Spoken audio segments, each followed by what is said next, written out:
Hello everyone, welcome to Vibhuti's cooking corner. આજે તમારી સાથે શેર કરવાની છું ભીમ 11 સ્પેશિયલ ફરાળી ગુજરાતી થાળી.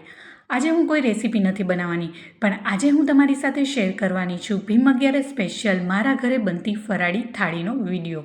જો તમને આ ફરાળી થાળીનો વિડીયો ગમ્યો હોય તો વિડીયોને લાઇક કરી શેર કરી દેજો. ને મારી ચેનલમાં નવા આવ્યા હોય ને હજી સુધી મારી ચેનલને સબસ્ક્રાઈબ ના કરી હોય તો પ્લીઝ સબસ્ક્રાઈબ કરજો. ની બાજુમાં આવેલું બેલ આઇકન બટનને પ્રેસ કરજો, જેથી આવનારી નવી રેસીપીના નોટિફિકેશન સૌથી પહેલાં તમારા સુધી મળી રહે. ચાલો મસ્ત મજાની થાળીની રેસીપી જોઈએ. તો તેના માટે સૌથી પહેલાં એક પ્લેટ લઈ લીધી છે અને 3 બાઉલ લઈ લીધા છે.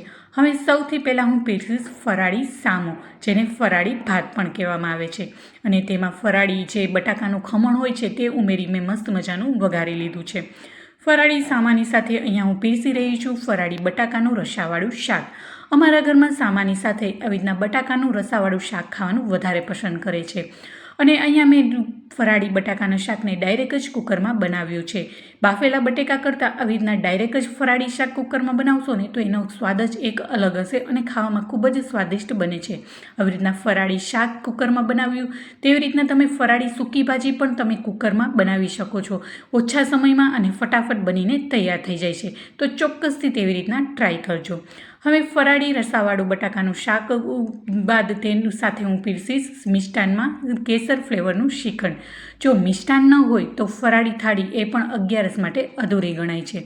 તો અહીંયા મેં મિષ્ટાનમાં મસ્ત ઠંડુ કેસર ફ્લેવરનું શ્રીખંડ પીરસ્યું છે. અને ત્યારબાદ તેની સાથે પીસી રહી છું ફરાળી પરાઠા.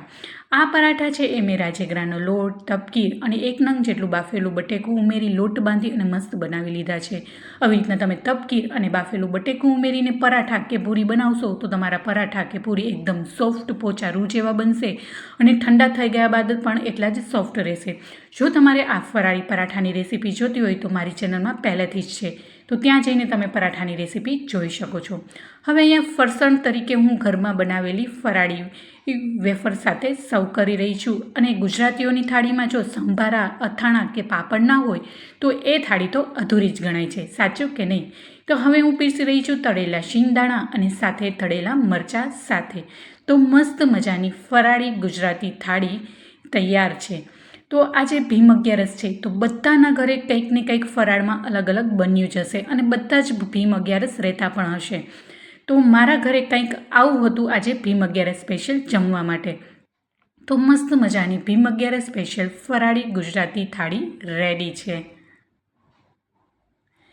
હવે જો આ જમવાની થાળીમાં ઠંડી છાશ ના હોય તો જમવાની મજા જ ના આવે. અને ગરમીઓમાં પેટને ઠંડક આપે અને જમવામાં મજા આવે એવી મસ્ત મજાની ઠંડી મસાલા છાશ સાથે સર્વ કરીશું. તો હવે આ છાશમાં ઉપરથી હું ઘરમાં બનાવેલા મસાલો ઉપરથી સ્પ્રિંકલ કરીશ. અને આ છાશનો મસાલો છે એ ફુદીનાના પાન, મીઠા લીમડાના પાન અને કોથમરી અને બીજા મસાલા ઉમેરી અને મસ્ત મજાનો મેં છાશ માટેનો આ મસાલો બનાવ્યો છે.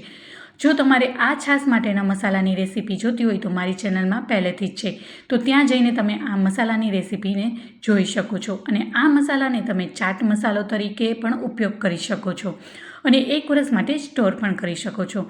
હવે મસ્ત મજાની ઠંડી મસાલા છાશ પણ રેડી છે. તો તમે જોઈ શકો છો આપણી થાળી છે એ મસ્ત ફરાળી થાળી છે એ કમ્પ્લીટ થઈ ગઈ છે.